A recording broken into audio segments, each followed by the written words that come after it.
Ladies and gentlemen, good day and welcome to the General Insurance Corporations of India Limited Q1 FY22 earnings conference call. As a reminder, all participant lines will be in the listen-only mode, and there will be an opportunity for you to ask questions after the presentation concludes.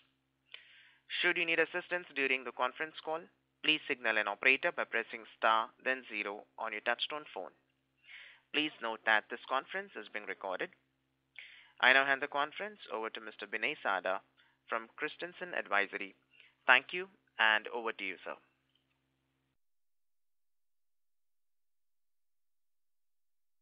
Mr. Binay Sada, please go ahead. Please unmute your line from your side, sir.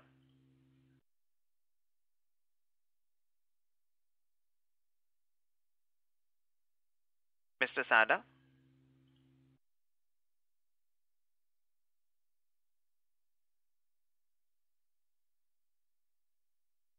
Mr. Binay Sada, please unmute your line from your side.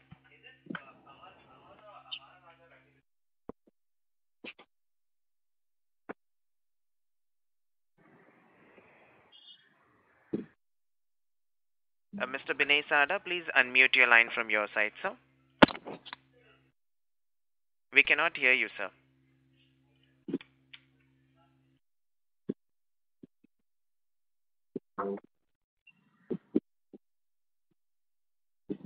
Mr. Binay Sada, Yeah, please. am I audible? Yes, now you're audible, sir. Thanks, Fajan.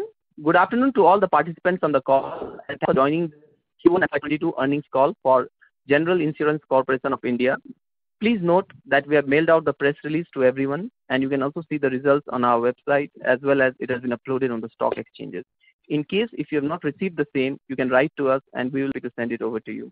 Before we proceed with the call, let me remind you that the discussion may contain forward-looking statements that may involve known or unknown risks, uncertainties, and other factors. It must be viewed in conjunction with our businesses that would cause future result, performance, or achievement to differ significantly from what is expressed or implied by such forward-looking statements. To take us through the results of this quarter and answer our questions, we have with us the management of GIC represented by Mr. Devesh Srivastava, Chairman and Managing Director, and other top members of the management. We'll be starting the call with a brief overview of the quarter gone past, which will then be followed with a Q&A session. With that said, I'll now hand over the call to Mr. Devesh Srivastava. Over to you, sir. Yeah, thank you, Binay. Good afternoon, everyone. I am pleased to announce the financial performance for the quarter ended 30th June 2021. The underwriting performance was impacted on the back of a challenging external environment. However, we are taking necessary measures to bring down the incurred claims ratio and improve our overall profitability. We continue to focus on bringing a combined ratio near 100 and are hopeful that this will be achieved shortly. Some of the key highlights of the financial performance is as under. The gross premium income of the company was rupees 14,289 crores for Q1 FY22 as compared to rupees 15,881 crores for Q1 FY21. The investment income has increased to rupees 1,794 crores in Q1 FY22 as compared to rupees 1,142 crores in Q1 FY21. Incurred claims ratio increased to 104% in Q1 FY22 as compared to 94% in Q1 FY21. The combined ratio in Q1 FY22 increased to 123% versus 112% for Q1 FY21. The adjusted combined ratio, by taking into consideration the policyholder's investment income, works out to 112% for Q1 FY22 as compared to 105% in Q1 FY21. The company recorded loss before tax of rupees 1,166 crores in Q1 FY22 as against loss before tax of rupees 811 crores in Q1 FY21 and loss after tax of rupees 771 crores in Q1 FY22 against a net loss of rupees 557 crores in Q1 FY21. Solvency ratio remained stable at 1.74 as on 30th June 2021. Net worth of the company without fair value change account increased to rupees 21,285 crores on 30/6/2021 as against 19,714 crores as on 30/6/2020. net worth of the company, including fair value change account, increased to rupees 50,673 crores on 30/6/2021 as compared to rupees 39,071 crores on 30/6/2020.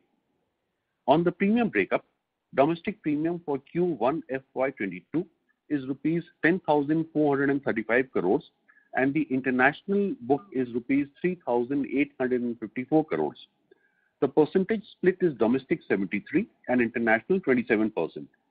So there is a degrowth in the domestic premium by around 12%, while the international book has decreased by 3%. It has been our constant endeavor to bring down the combined ratio and better our overall performance. We remain optimistic of achieving this going forward on the back of improving external environment. Having given the highlights, now we will open the floor for questions. Thank you. Thank you very much. We will now begin the question and answer session. Anyone who wishes to ask a question may press star and 1 on their touchtone telephone. If you wish to remove yourself from the question queue, you may press star and 2. Participants are requested to use handsets while asking a question. Ladies and gentlemen, we will wait for a moment while the question queue assembles.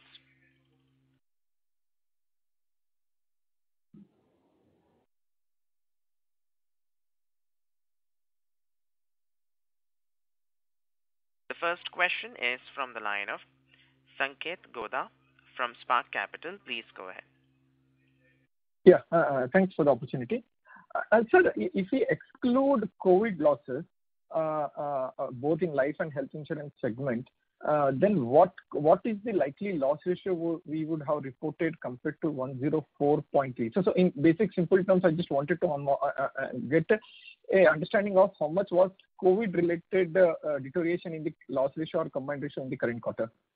If you can quantify the number, absolute rupees score number, it will be useful, sir. Sanket, quantification in precise terms would be difficult, but what we can tell you is that both the health and life sector, the two sectors you speak about, have had quite an effect of COVID. Also, the fact that being prudent reinsurers, we have reserved very conservatively. So health, as we have said always, there is largely a retail book, doesn't require too much of reinsurance. So much of our health book that comes to us or is in the books of GIC is from the obligatory sessions that we get from our domestic market, where we have seen quite a bit of surge from the direct insurance companies in health losses. But on the other hand, and in the same breath, I would also want to add that you would have also noticed that health as a portfolio has grown considerably.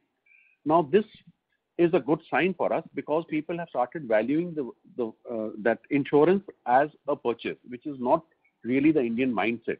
But COVID has done this for them, and that is why health as a portfolio will stabilize as we see going forward on the back of all the vaccination drive that is going forward. Coming to the life sector, again, something that has been affected. We have with us our appointed actuary on life, Mr. Sharma. Sir, can you come in here, please?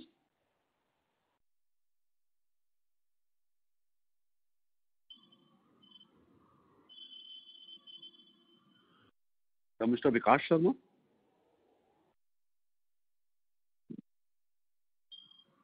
No worries, Sanket. Mr. Sharma, your line is in talk mode. Please go ahead. Sure. Hello? Yes, you're audible. Yes, sir. Yeah. Sorry, I was just working out.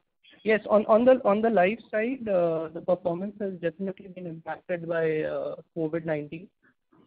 We have also provided for additional mortality reserves to take down the impact of the second wave, where we expect most of the death claims to be concentrated in April, May, June. Because of the late reporting, some of the claims do not get reported to us on that date. So we have provided for it very prudently in our financials. So that has definitely led to the loss ratios being on the higher side. And of course, in the short run, there will be some stress that is expected because the impact of COVID-19 will be felt most severely in the first quarter, which we have seen. In the later quarters, I expect it to be slightly lesser than this. But the primary reason is the debt claims obviously that we receive, plus the extra provisions that we have created to take into account some of the strain that we expected is going to be reported in the future. Sir, in the financials, you have mentioned that we had made a provisioning of 536 crores additional IBNR provisioning. So this 536 crores, can I safely assume it is largely towards life insurance, or there is a part of health insurance also in this 536 crores? This 536 is not life. That would be the non-life segment. So I wouldn't be able to comment on it. Life, the provision is separate. I mean, it works very differently from the non-life sector in terms of its overall working. The approximate provision, you can say, is somewhere around 300 crores, which is already built into our IBNR calculations. So that is will be over and above what is written for non-life. But sir, can you tell us how much amount of COVID claims you have settled till date on life death claims? And second related question to this is that given you have experienced a bad mortality experience, are you going to see a hardening in the rate in a meaningful manner to recoup the losses what we have experienced right now? Okay. So in terms of the amount of claims that have been reported where the cause of death is specifically COVID, I think the approximate number till date is 140 crores. That is what the number is. But what happens, we also receive a lot of death claims. I mean, there has been a general increase in trend in death claims that we have seen in India. Unfortunately, if the cause of death is something else, which is fever or let's say respiratory problems, it could be induced due to COVID, but we cannot make that conclusion. So the COVID death claim specifically is somewhere around 140 crores till date. Sorry, what was your second question? So second question was that given you are experiencing little high on mortality compared to what you have assumed whenever you have signed the contract, so do we see that you guys will harden the rate for the sector so the profitability of the life might recoup the losses what you have experienced right now? Okay. So, yes, the rates have already been hardened in lines of business where there is an immediate possibility to harden the rates, which would be, let's say, group 1 year renewable term business, group facultative 1 year term, because as soon as the scheme comes up for renewal, you have the flexibility to change the rate. So that has already been done. On the individual side, where life insurance contracts are mostly for 15, 20 years and the rates are locked in for business which you've already sold, rates can be changed for future new business, which is a continuous process, and based on our continuous monitoring of the experience, we keep on changing it. But there is obviously a slight difference between long-term contracts and short-term contracts. Yeah, I understand that, sir. So in GTL business, how much is the rate hike you have taken, sir?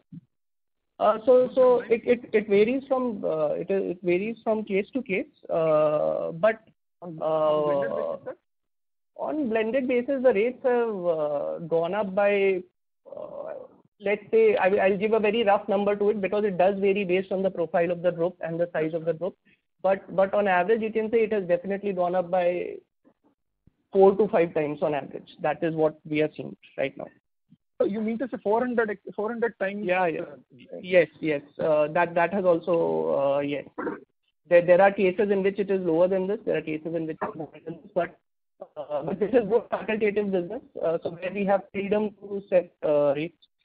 So the rates have increased, but again, like I said, there is flexibility on both the ceding and the reinsurer side to place business with each other. I mean, there is complete freedom. These are not guaranteed. But this is like a one-time event, or you will sustain itself for a longer period of time? These rates would be applicable for 1 year in case the cedent decides to place the business with us. These rates would be applicable for 1 year because we are talking about 1 year renewable group term business. Got it. Okay, sir. Sir, my second question was largely because of the slowdown in the crop business. Because just wanted to understand the dynamics. Last year's slowdown was understandable because we have tightened the treaties. In the current year also, the crop insurance business almost declined almost by 44% or 45%. Around 23%, 24. So just wanted to understand the reason around it, why crop is still seeing a declining trend, and also wanted to understand why motor has seen such a sharp jump. Any specific reason around it? Devesh sir, if you would like to appropriate. Sure, Vikasji, I'll take it up. Yeah. Sanket, not really. See, the agri portfolio has largely stabilized. The fact that last year the domestic treaties were on a 3-year basis has largely settled what is the capacity to be given and the premiums that are to come in. Right, sir. So this is more, it could be appearing in figures like that, but largely the portfolio is pretty stable now. We continue to give capacity to the market and for the scheme, definitely. So basically we will end up from the full year point of view, same amount of business probably what we did it last year. That's the way we should look at it, sir.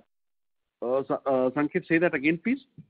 I was asking, sir, from full year point of view, how much business we have done in crop, given it's a 3-year contract, we might end up doing a similar amount of business in FY22 from a full year point of view, given it's a quarterly anomaly. From full year point of view, still will end up with the same amount of business? Yes, of course. Okay. And sir, on motor, any reason why it has increased so much? Sanket, motor is also, as I said, largely for us, it comes in from the domestic portfolio because it is pretty much retail. But to have a dependence only on the domestic is not the correct thing. We wanted a diversified basket. So we have tried to also explore the foreign market. So a little amount of good premium has come in from the foreign business also that we write. So that is the difference that you would also be observing. Over and above, of course, since the business itself in India has also grown, that is also contributing to it. So we have a bit of domestic and some of more for the foreign book. Okay, got it. I have a couple of more questions, but I can come back in queue if it is, or otherwise I can ask a couple of more questions. Okay.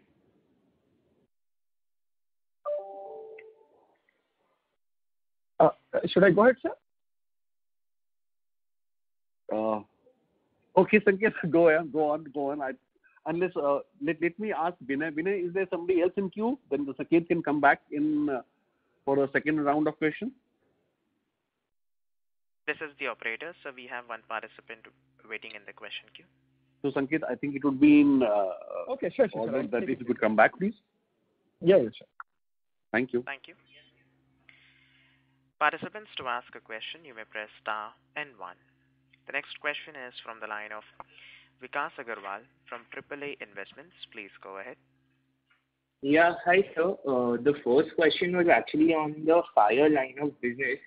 So it's like very difficult to understand that despite taking an 8 to 9% price hike that we had done last year, still the combined ratios look very high, right? Even in a quarter like Q1, our domestic combined ratio for fire was around 130%. तुम्ही ज्या व्यक्तीशी बोलत आहात त्याने तुमच्या कॉलला होल्डवर ठेवला आहे. कृपया line. Please go ahead. I have muted the line. Yeah. So just trying to understand why the combined ratios in fire continue to be consistently high since the last couple of years, despite all the corrective actions that we've taken both on the domestic and the international side. So just some color on that would be helpful. See, Vikas, we have also been talking always about the way we brought the market back into business by hiking the rates, or rather specifying that IIB rates as given by the regulator is what is to be followed by every cedant. So that obviously took time to come in and has been shown in the other later quarters, and the fire portfolio largely stabilized. The hike that you see currently in the combined the high combined that you see is currently because we have reserved very prudently for the 2 cyclones that hit the eastern and the western coast. So we have provided amply for that. We have Mr. Satish Bhatt, who is our appointed actually for non-life. He can, I request him to throw some more light on the reserving we have done in the fire portfolio. So if you can come in, please. Sir, thank you, sir. Sir, mainly the two cyclones we had to provide in this quarter, that is the Yas and the Taukte.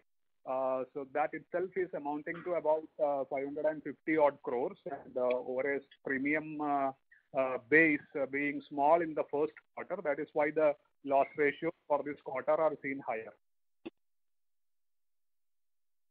Right, sir. So then on a full year basis, what is the kind of combined ratio that we expect in fire? See, Vikas, we have taken a lot of steps in the fire portfolio, which to us has stabilized largely. Last year, if you see, the results were quite heartwarming on the back of the IIB rates that we had prescribed. So if this year is a benign one, we expect to remain pretty stable in our fire portfolio. And we would look at growing it because now with the economy also picking up steam, there will be many opportunities for reinsurers, which we intend to harness most definitely and get good business onto our fire portfolio. So the growth of the economy will definitely help us a great deal in that. No, absolutely, I agree with that. And second, your opinion, the only point is, are we pricing this risk correctly in your opinion? Because this is something that, we've been investors with you for the last 3 or 4 years, and this has been recurring, right? Every time, obviously, there are untoward events that have been happening, and appreciate that. But, the combined ratios remain consistently high. So I'm just trying to understand that, are we taking a holistic view on pricing? And if it is not priced right, is it better to leave that business? Or part of that business which is making losses for us? Because it doesn't function like that. You see, the meat of reinsurance is the property or the fire portfolio, as we call it. So if you see, last year the combined was at around 135 for the fire, which has come down to 120 now, or 121 for this quarter. Obviously, on a year-to-year basis, this is, the IIB rates which were introduced in January, February last year, due to the lag effect, took time coming onto our books. In the first quarter of last year, they were not fully reflected. The decrease in combined you see is now the IIB rates settling in. The increase is also due to the very prudent reserving we have done.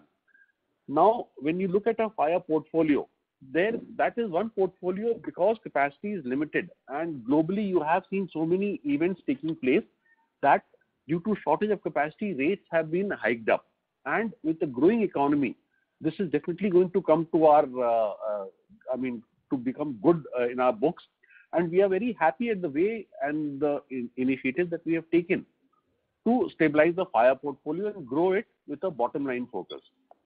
So that endeavor is continuing, and we are very, very gung-ho on that. Understood.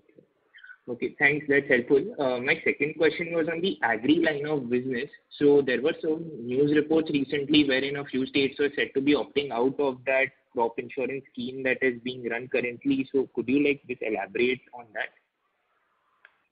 Because there are certain states, because they thought that the PMFBY model is not really suiting them, and these were the states that were perennially having very high claims ratio. So they have opted out for something different in their own setup, in which there is a certain band in which the insurers come in and pay, and then there is a premium refund if they do not achieve that, or if the claim ratio is below that. So those are states. Vikas, can you hear me? Yeah, sure. Please. Okay. So those are the states which is something that even we were very circumspect about, and we continue to be like that. So currently GIC is not supporting these in a very big way, apart from a small, a toe in the water sort of a thing to watch how it goes. But we are examining it. Currently the PMFBY has stabilized for us. We are very happy the way the agri portfolio spanned out, because it was on a very set strategy that we set for ourselves, and that strategy has paid us huge amounts of dividend. So good that the way it's progressing, but we are very keenly watching the states and the way they are coming up with these new schemes, and we will definitely enter these schemes if it makes sense to us and take it forward from there. Understood, sir. So, and the one more question was on the 100% combined ratio target that we set for ourselves. So, any indicative timeline of when we're targeting that, and more importantly, what is the mix of business that you're looking at going ahead? to get to this 100% number? Because I think last year we had said sometime that we need about but this is before the COVID onset, or maybe COVID was just a blip on the radar that time. We had set for ourselves a goal of about 6 to 8 quarters. We are largely on track there. Maybe it will get pushed by a quarter or two, but that is more because of COVID and the impediments it has proved, because life itself has become a challenge. So that is it. But all of us in GIC are pretty much working towards the bottom line approach and working to get a combined as close to 100. We have set for ourselves our internal guidelines. We have also set for ourselves where we want to be quarter on quarter, and we are following that with dogged determination. Understood, sir. That's great. And also, if you could guide on any product mix differences that we see to get us to this 100%? See, Vikas, largely a reinsurer's book, at least for GIC especially, it is the 4 biggies are fire, agri, motor and health. This is about 80% plus of our book. So this portfolio mix is going to continue. Additionally, we are also going to look at our foreign and domestic divide, which is something that we are working on, because rates internationally have also gone up, and an international portfolio for an international reinsurer like us, it gives us a very healthy balance. We are working on that also. And both the places, a cautious approach, but an approach to balance out our book while looking at the bottom line is what is being worked on and implemented. Understood, sir. So my final question would be on the investment strategy, considering the prevailing scenario and the expectation that low interest rates might be a reality for some point in time. How are we adjusting our investing strategy accordingly? Because I mean, if our combined ratio is 100, the real money that we'll make is of the investment book or the float, right? Because your voice faded out for a bit in the initial point. What was your earlier point? Just state that again, please. My point was that if the interest rate scenario continues to remain where it is, a low interest rate scenario, then how are we adjusting our investing strategy? Because if our combined ratio is 100, then the money we'll be making will be of investment income, right? Because yes, I mean the whole idea is to get your combined below 100 so that the investment is the icing on the cake. That is a strategy we are working on. But having said that, investment provides us with a huge amount of opportunities. We have a book that has assiduously been built up over 5 decades. So we have with us our Chief Investment Officer, Mrs. Radhika. Ma'am, can I request you to come in and state a bit about how we are progressing? Yes, sir. Hello? Ji, ma'am. Please, if you yes, could. sir. Definitely, Mr. Vikas, I'm Radhika Ravishekar, the CIO. I would like to say that out of our profit of 1763, nearly 644 crores is on sale of securities. We have a very good book, as our chairman has pointed out. And in the lower interest rate scenarios, we will always be pushing it to those securities which offer a little more yield. So we will have our investments. If you say out of the total investments, nearly 52 is on our sovereign and AAA rated bonds. We have around 72% of that. Of our portfolios in fixed income securities also.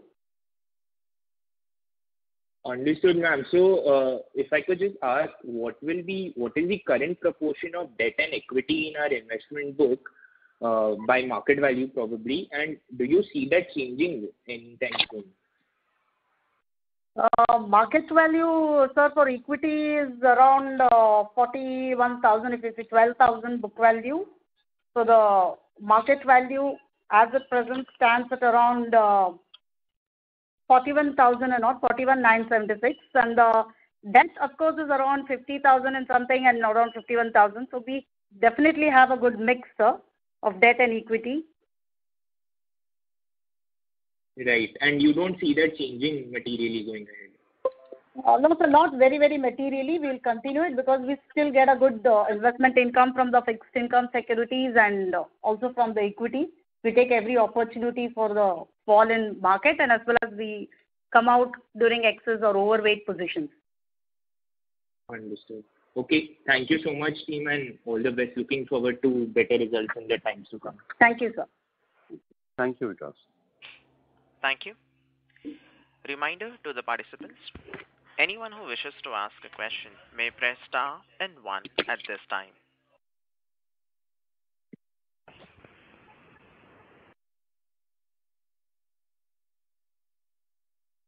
Participants, to ask a question, you may press star and one. The next question is a follow-up question from the line of Sanket Goda from Spark Capital. Please go ahead. Thanks for the opportunity again. Sir, I have just two questions. One is on, we are hearing a lot about global wildfires and floods this time. Your take on likely impact of it on the overseas book. We know that we are in a good cycle of rate hardening in international book, but this rate hardening, what you have seen over the last year or so, would be good enough for any of these kind of claims which can come and hit us. I mean, or any initial comments you have on these events which are very frequently happening at a global level. Sanket, surely I'll request Mr. Hitesh Joshi to come in, please. He has been handling. Yes. This is a very interesting question, Sanket, in terms of the developments of wildfires in the Western US and the flood events in the Western Europe. This definitely impacts materially the assessment of underwriters in terms of what was expected. It was around between 15 and 17 that whatever were the expectations of the reinsurance and insurance community which underwent a change. So this recent events of US wildfire adds more weightage to the sustained increased frequency in the forthcoming future. The floods in Europe also materially would impact the underwriters' assessment and the market's perception of the climate change.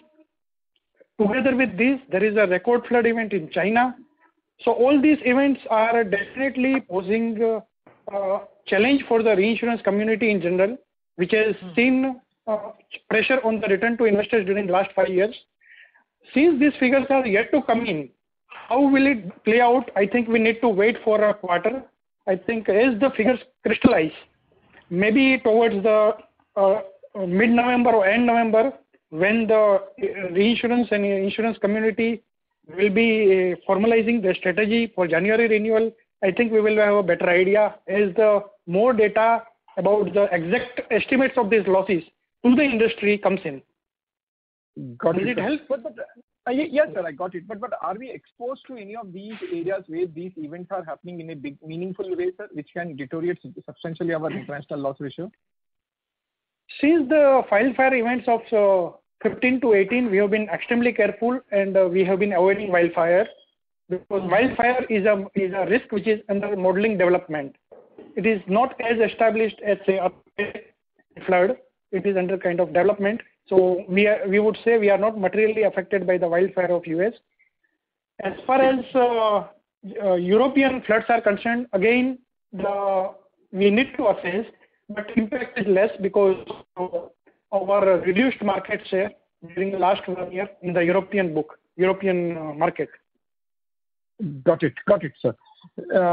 Okay, got it. And sir, finally, on anything you have heard on revision of our rate hardening? Rating change. Sorry, not rate hardening. Rating change with respect to AM Best. Anything you have heard on it? And second thing is just wanted to understand in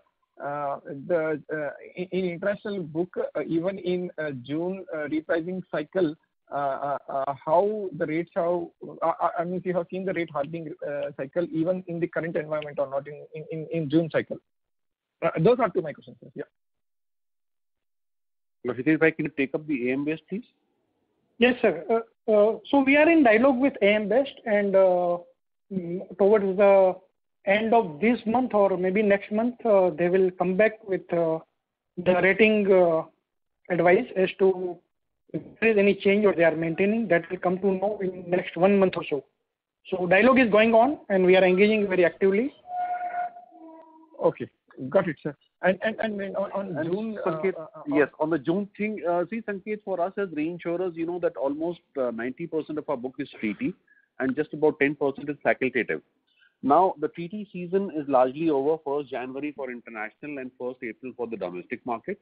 That leaves us largely with the facultative book, where, of course, on the back of the international rates prevailing and the truncation of capacity, we are looking at the risks that are coming our way very objectively, with both deductibles and rates being negotiated and given appropriately, so that we have a good book that I had spoken about earlier also. Got it, sir. Fair point. Yeah, that's it from my side, sir. Thank you. Thank you. The next question is a follow-up question from the line of Vikas Agarwal from AAA Investments. Please go ahead. Yeah, so one more question that I had was on the pricing discipline in the domestic market. So I know we've been speaking sporadically across different business lines about how pricing is becoming a little more conducive. But can you just elaborate on that a little more versus your experience of 4 or 5 years back, given that a large number of players are now listed and having to report results to investors? Do you see any material ease in terms of, passing on higher prices? Because see, pricing, I mentioned earlier also to you that the bulk of our book is fire, agri, motor and health. Now, motor and health, again, as stated earlier, is largely an obligatory book with not much scope for a reinsurer, because these are largely retail and any insurance company will be able to hold it to its book. The fire and property, these are the two sectors. So last year, according to a very set strategy, we worked on the agri portfolio, which has stabilized, has shown the results, and we are very happy, as I said earlier.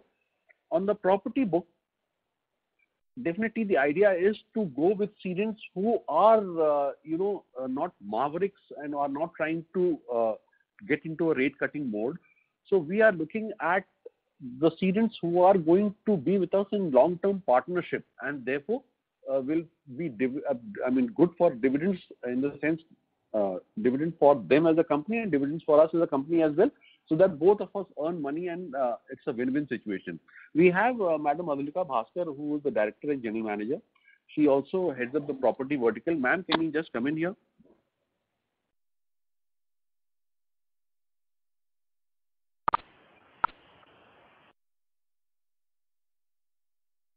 Ms. Bhaskar, you can please go ahead. Your line is in talk mode.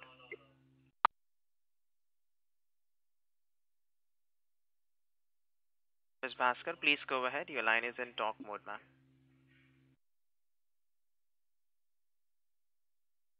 Hello. Yes, please go ahead. Can you come back to the question, please? It's regarding property, right? Hello? Yeah, I just wanted to understand how pricing has moved in property and whether you are seeing an ease and pass-through of higher prices overall in this case. So this will be answered by the property section? Yes, Radhika ma'am. No, this was intended to be with Madhulika ma'am. Okay. Right. Oh, fine, because I think ma'am is having some issues with, but it is largely that, because so that is how. See, the basis of writing reinsurance businesses, that you have to find your way around. Otherwise, there will never be any dearth of business for us as reinsurers.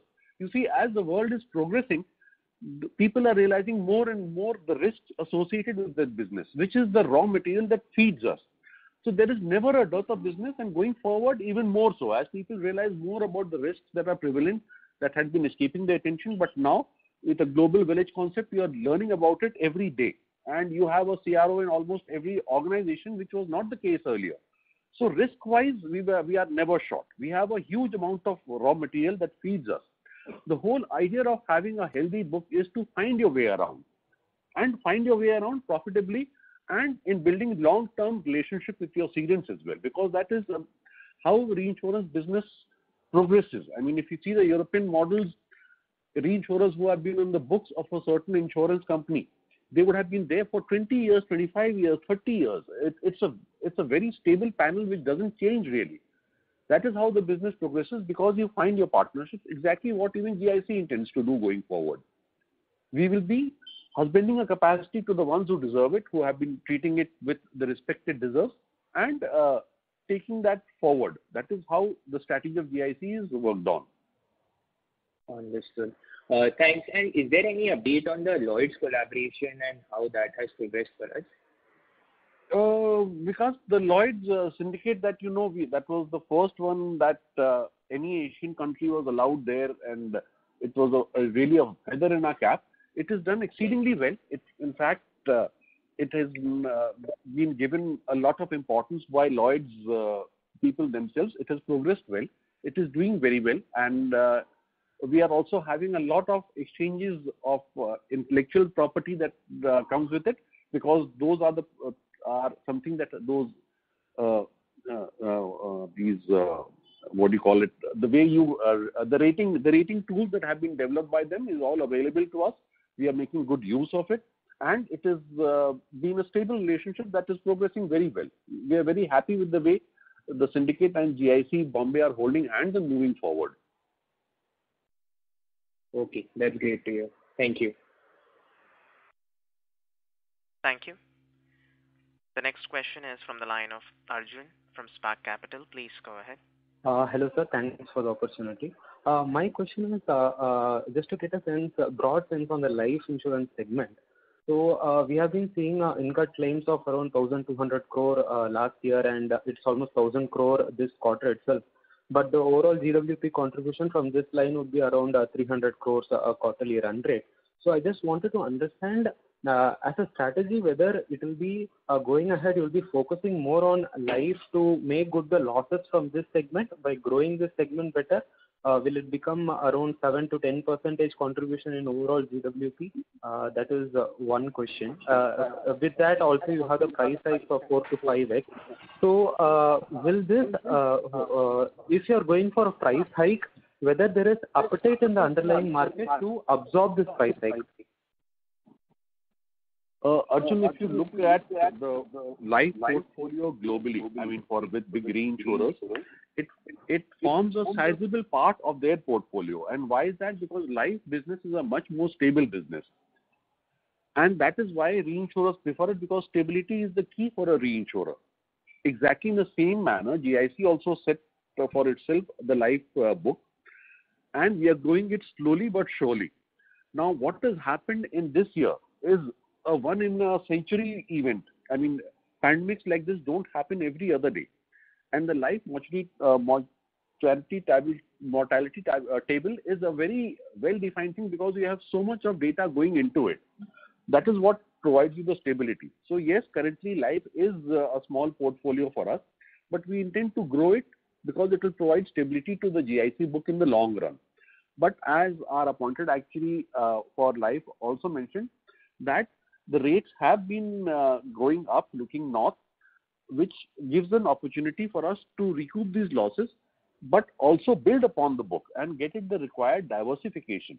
And also the fact that life is also, as I spoke about health earlier, life has also become something that people are now looking at with a great deal of interest. The life insurance business is growing, and that is a good sign for us. For some more detail, Vikas sir, can I request you to just give a brief overview of the life book globally and for us in GIC, so that Mr. Arjun can have a better understanding of it?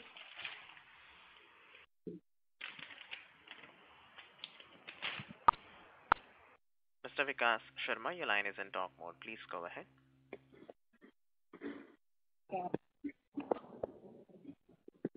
Hello.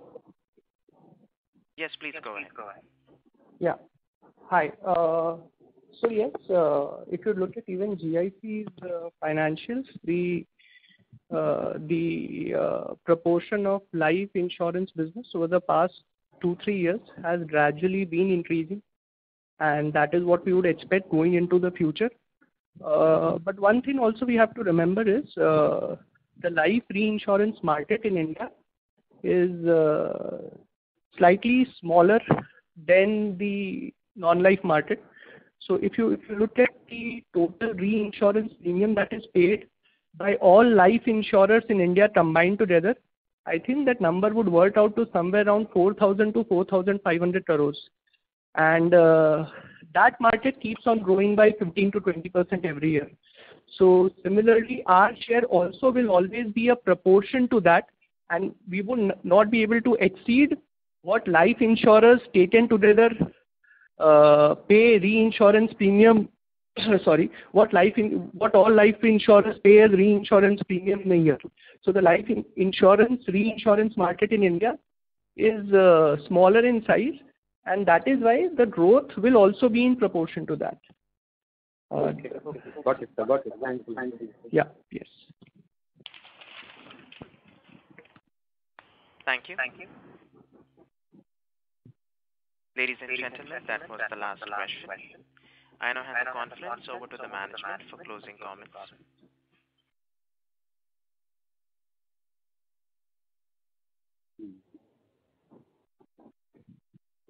Hitesh, can I request you?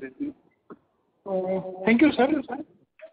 As CFD sir mentioned that we have embarked on the journey for underwriting profitability and achieve the combined ratio of below 100 over next 6 to 8 quarters, which journey, of course, is interrupted by the COVID pandemic. But we have embarked and we will continue and we are committed. The global events during last 3-4 years, particularly even last 2 years, have also impacted our journey in a very major way. Particularly just a while back, we talked about the wildfires in US, the floods in China this year, just now, the last year, the European floods. So these are the blips, or maybe the ride is a bit bumpy. We are actively monitoring the competitive dynamics in the domestic market, particularly the health and motor. Also the global developments in the context of pandemic and climate change. And we are considering all these factors and recalibrating our response on a continual basis. And we remain optimistic and fairly confident about achieving our journey in the timeline indicated by the CMD, sir. Thank you.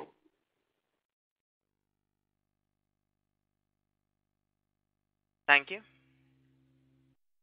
Ladies and gentlemen, on behalf of General Insurance Corporation of India Limited, that concludes this conference. Thank you for joining us, and you may now disconnect.